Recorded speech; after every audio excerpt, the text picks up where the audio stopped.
I just wanted to write something light, and you know, I love comedians, and I wanted to write something with a comedian as the protagonist. And I was spending time at my mom's, and she runs a bed and breakfast, so that's a little bit of where the setting comes from in the story.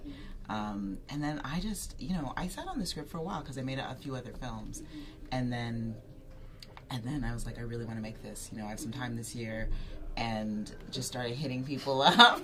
Sliding in a DM. Yeah, I definitely slid into a DM. Yeah, because we'd met at parties, but I was like, you know who'd be great for this role?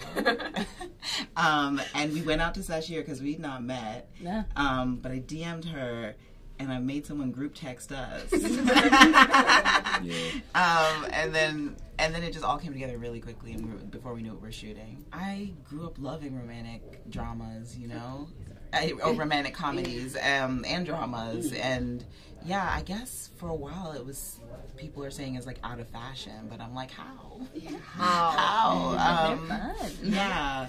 I mean, I think it's just like anything else. It has to take a new form, you know. And for me, this was like a very contemporary, subversive. Yeah, you know, some characters you haven't seen, to give it that fresh spin. I think people just don't want to see that same girl who's like clumsy, falling for the guy who doesn't stunning, like but her, pretending not to be. Yeah, you know, I think this kind of goes past that kind of trope of the romantic comedy and brings it back to what I like about, you know, those Richard Curtis type of movies. I play Zadie, and she's a comedian, and I connect with that because I am a comedian. And funny, that's why I went out too. Yeah. Oh, is that why? Weird. Yeah, and I like the character because she's messy. Like, she's just like a very full character where you're rooting for her, but you're also like, girl, like, come on, you like do better. And I like seeing that in characters because you don't see a lot of female characters like that. Like, I mean, especially in the romantic comedy trope, it's a lot of like damsel in distress or like waiting to be saved or waiting to fall in love, and this girl is trying to fall in love, but with the not in a good way, like not in the most eloquent way. I always go script, director, character, cast. That's kind of my like sequence. But in terms of Margot, I've never played anyone like her. No one ever cast me as the perfect girlfriend. It's like they can feel I'm a trash wife. So they just like trash wife at so best. She said wife. I didn't say wife. I'm a wife. She named her wife. Yeah. Wife. But yeah, you know, I'm interested in things that I haven't done before, and you know, I love being uncomfortable.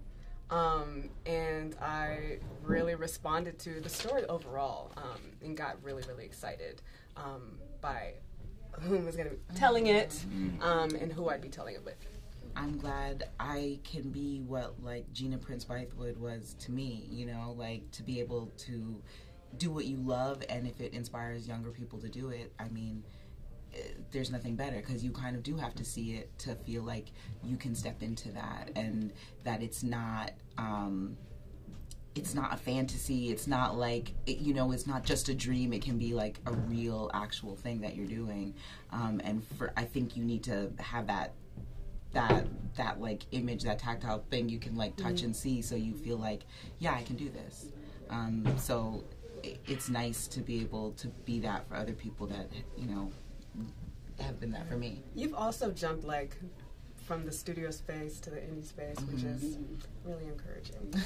I feel like, you know, the way the industry is, you have to be flexible to tell your stories. So it was amazing to do a studio film after Gina the Joneses, but the studio wasn't necessarily gonna make this movie, so I wasn't gonna just be like, oh, I'm not doing that anymore. Yeah. So for me, it's like, I want to flip back and forth between studio and indie and TV and, you know, whatever the forum, and just as long as I can tell the stories I actually want to tell.